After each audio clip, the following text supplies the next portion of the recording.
Hello everyone, welcome to our special interview. I'm your host Hanan Abdelrahman. Today we're going to talk about US strategy towards Africa, especially Somaliland and sub-Saharan countries.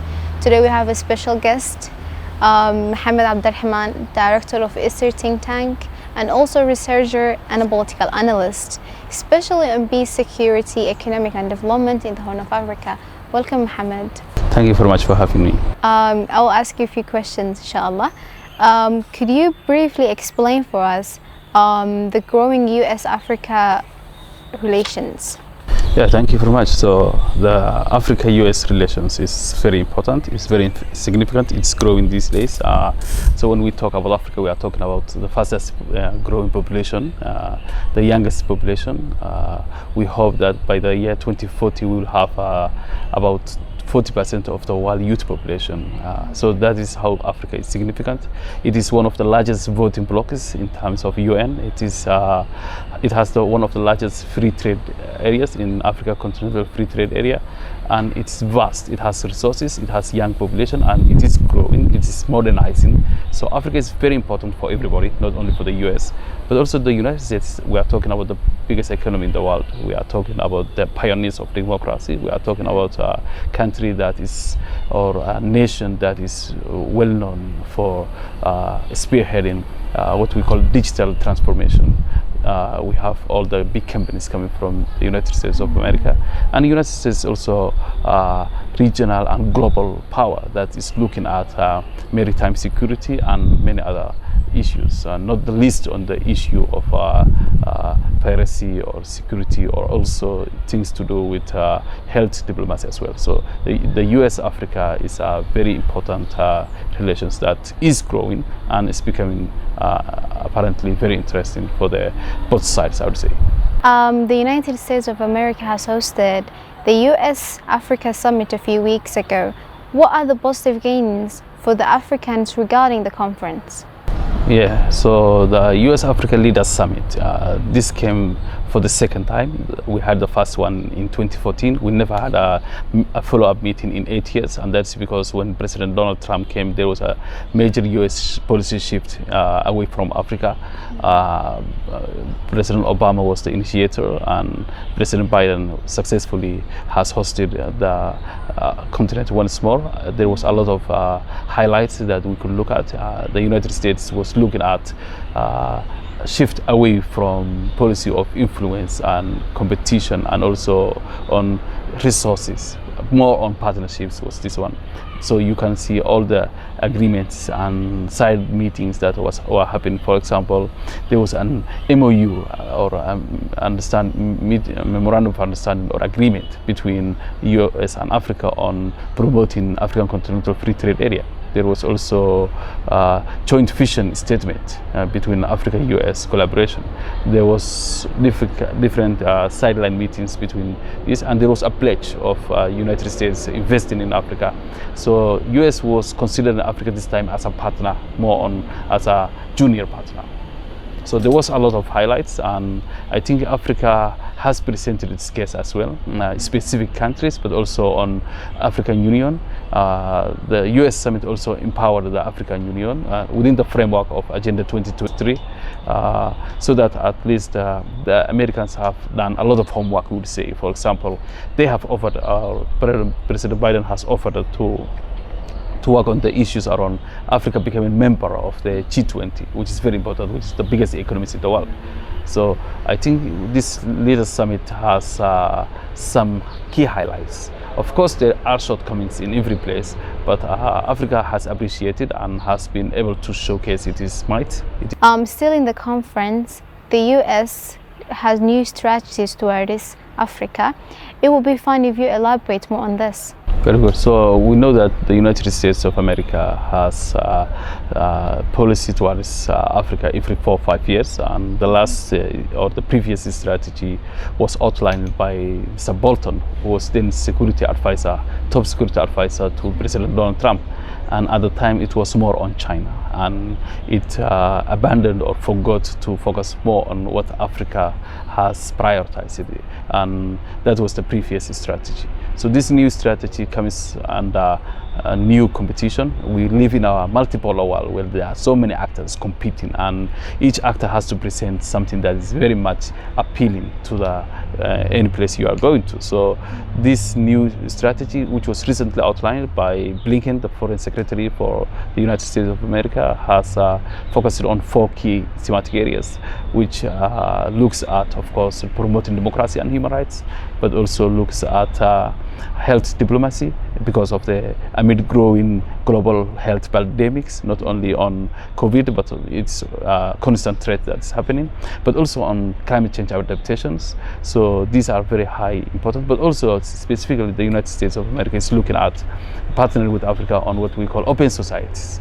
working with civic society actors. So these are the main objectives for the United States of America, and it looks more avenues that can partner and these African countries can look at. For example, in regard to democracy, next year alone the United States of America will invest around more than $180 million on elections alone in Africa. We hope that around 8 countries will have general elections in Africa next year, and you look at how these countries would benefit from the American assistance or support. Speaking of democracy, promoting democracy is among the key factors in the U.S. strategy. However, there are complaints against the U.S. government for having effective diplomatic and economic relations with countries ruled by dictators. How does the U.S. government aim to enhance democracy yet build relations with countries led by dictators?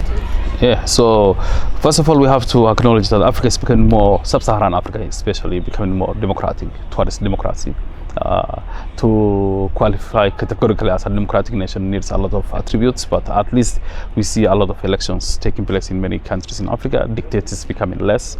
Of course, we have what we call the third term syndrome, where some countries have tried. So for the United States of America, of course, still they will be looking at the national interests of the United States of America and security. These will be very important, and that means United States has always been known to partner countries they see as significantly strategically important to them, regardless of dictatorial or not dictatorial.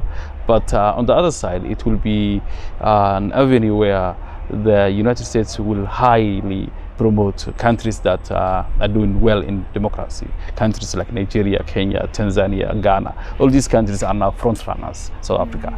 Okay, so let us come to Somaliland. The U.S. Congress approved a law that favors the 2 countries to cooperate in terms of security and military. First of all, let's talk about this law, the security one. So this recently passed act called the NDAA, or National Defense Authorization Act, is not specifically between Somaliland and the United States. It's more on American defense spending worldwide. And Somaliland has been, the name Somaliland has come up a number of times. So at least we think that the United States is interested in using the port of Berbera or the airspace in Berbera. Of course, we know that they have sent missions to inspect it. And we think that Somaliland needs some work to do when it comes how to utilize, because Somaliland would have to appreciate its name being mentioned, and that it comes along with responsibilities. For example, the act wants the United States to assess and evaluate Somaliland based on democracy, based on human rights records, and all these things is up to Somaliland how it can perform. The Commanding General of Combined Joint Task Force of Horn of Africa for the U.S., Jami Shaulay, who arrived in Somaliland, said in a tweeted post, and I quote, "I had a great visit recently to Somaliland region of Somalia, where my team and I assessed the Berbera port's capacity for future deliveries of humanitarian assistance. Does that not mean the U.S. still believes in one Somali policy?" In regard to Somaliland, we have not yet seen the United States elaborating that they have changed their previous stance. When President Bihi visited the United States, still the African Bureau tweeted that one Somalia, that's what they called. But it's not up to the U.S., but it's up to Somaliland to keep on knocking the doors to make sure it can make way. It is, it is agenda into every country's doorsteps. And the more Somaliland performs well, I think in terms of democracy, human rights, and other governance structures, Somaliland will prevail. But Somaliland should not be concerned about the wordings that's coming from different countries, because for a country to change its policy, it will take a lot of time and action. But the visit and the mention of the word Somaliland and any sort of collaboration at any level would be a cause that Somalilanders have to appreciate. There is a competition between the U.S. and China in Africa. Which one do you think is good for Somaliland in accordance with its national interest? So, in this new multipolar world, it's very important that countries should not abandon one country at the expense of the other. Somaliland responds. United States is a permanent member of the Security Council, and so is China. And it's the biggest economy. It's the second biggest economy in the world. It's the biggest investor in Africa in terms of democracy. It's the biggest investor in Africa in terms of infrastructure. So we need both so that Somaliland can knock the doors. And that's what happens in every country. If you look at Ethiopia, if you look at Kenya, we have every country. So no country would tell you you will have to either establish relations with us and severe the rest. So that is not constructive diplomacy, and that's what has damaged the reputation of former Somalia in the past, where they would either bring the Americans or would bring the Soviet, and that has repercussions. So Somaliland's primary agenda, foreign policy, is to get international recognition, and that means they have to knock the doors of every member country, not only security permanent member states, but also every country. As we're wrapping up our special interview, how do you see U.S. Somaliland future relations? Of course, positive. There has been a number of stages where United States of America has expressed interest in Somaliland, and that's always when we promote democracy. And this comes after the 2021 parliamentary and joint elections in local councils, which really appealed to everybody. It was very interesting, and now Somaliland has to hold elections this year, and that will probably be one of the key areas that Somaliland would present to everybody else.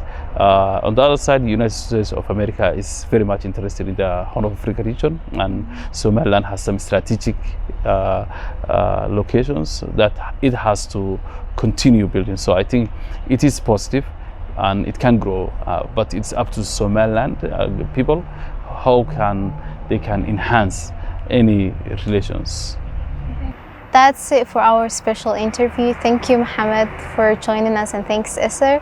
And thank you so much for watching us for our special interview. See you next time. That's it.